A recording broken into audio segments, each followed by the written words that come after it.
वो जालिम था और जालिम ने ये काम किए और हमें इंसाफ चाहिए। दुख हमें यही आदमी है और बुजुर्ग आदमी पर वो कुल्हाड़ी के वार से आप वार करते हो। हमें इंसाफ चाहिए, इंसाफ चाहिए, हुकूमत पाकिस्तान से इंसाफ चाहिए। अस्सलाम वालेकुम, मैं हूं अनीला इबासी। आप देख रहे हैं मेरा यूट्यूब और फेसबुक पेज।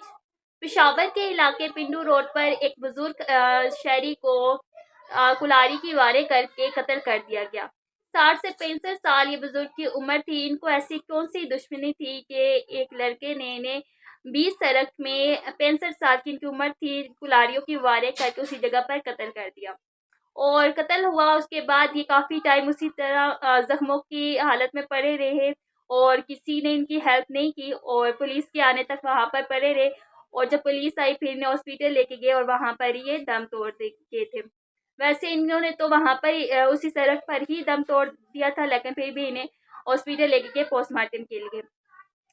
आखिरकार अब आपको मैं ये बताती हूँ कि एक 65 साल के बुजुर्ग के साथ किसी की ऐसी क्या दुश्मनी थी कि इन्हें कत्ल कर दिया गया पेशावर में।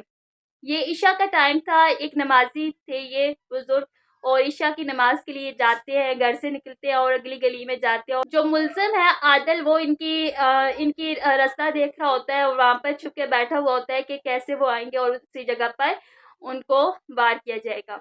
और जब ये ईशा की नमाज के लिए निकलते हैं और अगली गली में जाते हैं, वहाँ पर इन पर कातलाना हमला होता है कुल्हाड़ियों के साथ और कुल्हाड़ी के साथ इन पर वार होती है, जिसकी वजह से ये इनका कत्ल हो जाता है। ये वहीं पर ही अपना दम तोड़ देते हैं। और पुलिस ने जब इन्वेस्टिगेशन की और फिर मुल्ज़िम को जब गिरफ्तार किया गया पुलिस ने, तो उसने ऐसे क्या बात की कि क्यों उसने कत्ल किया। तो अभी आपको असल रीज़न बताते हैं कि इस कत्ल के पीछे रीज़न क्या थी, असल कहानी क्या थी। आदिल ने बताया कि इनका मेरी जो सास है उसके साथ ताल्लुक़ था, जिसकी वजह से मुझे जो मोहल्ले के लोग हैं, जो उस एरिया के लोग हैं, वो मुझे बहुत ज़्यादा ताने देते थे। और मैंने कई दफ़ा इन्हें समझाया, बहुत समझाया, लेकिन इन्होंने नहीं समझा। तो फिर मैंने गैरत के नाम पर इन्हें कत्ल कर दिया। इनकी सास के साथ जब वो घर में नहीं मौजूद होता था, उसकी गैर मौजूदगी पर इसकी सास के पास जो है इनके तहल्लुक़ से ये जाता था, तो इसलिए इसका कत्ल किया। और जबकि ये जो बुज़ुर्ग है, इनके घर वालों का कहना है कि हमें इंसाफ चाहिए। अगर कोई भी बात थी तो वो उसके जो विरसा थे उन्हें कहते, उनके साथ बात करते। तो इस तरह कत्ल कौन करता है? एक 65 साल के बुज़ुर्ग थे, उन पर कुल्हाड़ियों के साथ वार क्यों किया? ये हमारे साथ नाइंसाफ़ी हुई है और हमें इसका इंसाफ चाहिए। जो कि बुज़ुर्ग, जो 65 साल के बुज़ुर्ग हैं जिनका कत्ल हुआ है, उनके विरसा का ये कहना है। तो गैरत के नाम पे हमने बहुत सुना था और लड़कियों के कत्ल होते हैं। आज 65 साल के बुजुर्ग का कत्ल हुआ गैरत के नाम पे और इसने एतराफ़ भी किया। अब एक कत्ल नहीं हुआ इस केस में दो कत्ल हुए हैं। वो भी मैं आपको बताती हूँ दूसरा कत्ल कैसे हुआ है। जब इन्वेस्टिगेशन होती है और फिर उसी को, जो कि उस आदिल की सास होती है, उन्हें पुलिस में बुलाया जाता है, उनसे इन्वेस्टिगेशन होती है। पहले तो वो कहती हैं कि मैंने 2 साल हो गए, हमने इनके साथ तहल्लुक़ नहीं है, हमने अपना तहल्लुक़ ख़त्म कर दिया था।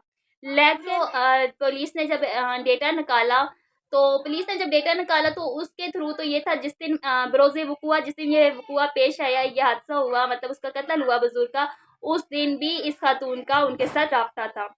तो फिर तो उनके पास कोई रीज़न ही नहीं बचती थी, वो इनकार कर सकती कि मेरा इनके साथ कोई ताल्लुक़ नहीं था या हम कॉन्टैक्ट में नहीं थे।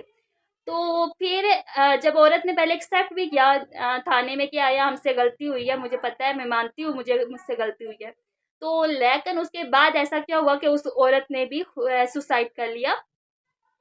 तो वो उस औरत ने जो है घर की, उसके बाद उसने सुसाइड कर दिया कि मेरी वजह से मेरे जो ख़ानदान है उसे इतनी ज़्यादा ज़िल्लत का सामना करना पड़ रहा है, मेरे ख़ानदान को इतनी ज़्यादा लोग बातें कर रहे हैं, तो उसने सुसाइड कर ली। तो इस तरह इस वाक़ये में एक-एक नहीं 2-2 कत्ल हुए हैं, मतलब 2-2 जानें गई हैं। तो अगर देखा जाए, गलत कामों के गलत ही नतीजे होते हैं।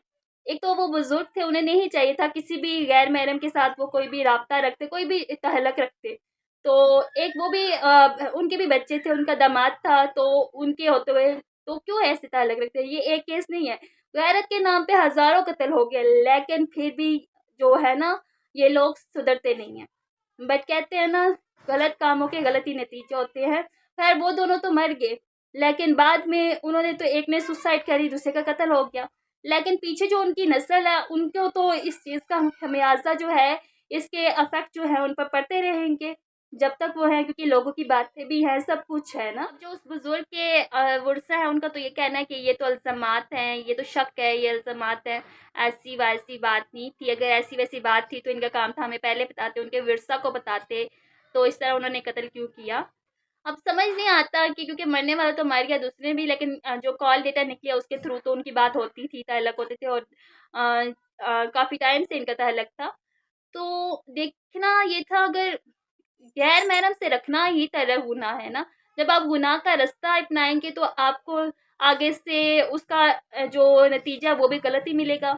इससे बेहतर है आप हक का रास्ता अपनाएँ जो कि इस्लाम ने दिया। अगर आप किसी को पसंद करते हैं, कुछ भी करते हैं, रिलेशनशिप से बेहतर है आप निकाह को आम करें। वैसे ये कोई एज नहीं थी निकाह की, लेकिन फिर भी जिन लोगों को बहुत ज़्यादा शौक होता है, वो करते हैं, तो आप निकाह कर लेते। बट बाल बच्चेदार होते हुए भी आप सब ऐसे करें, ये तो कोई नहीं है ना। लेकिन आजकल दुनिया बढ़ गई है ऐसे कामों से, ऐसे करते हुए। और मैं कहती हूँ जो इस तरह के लोग होते हैं उन्हें सज़ा होनी चाहिए कि दुनिया को पता चले कि गलत कामों का गलत ही नतीजा होता है। तो मिलते हैं एक नई वीडियो के साथ, तब तक के लिए अपना बहुत सा ख्याल रखिएगा। खुदा हाफ़िज़।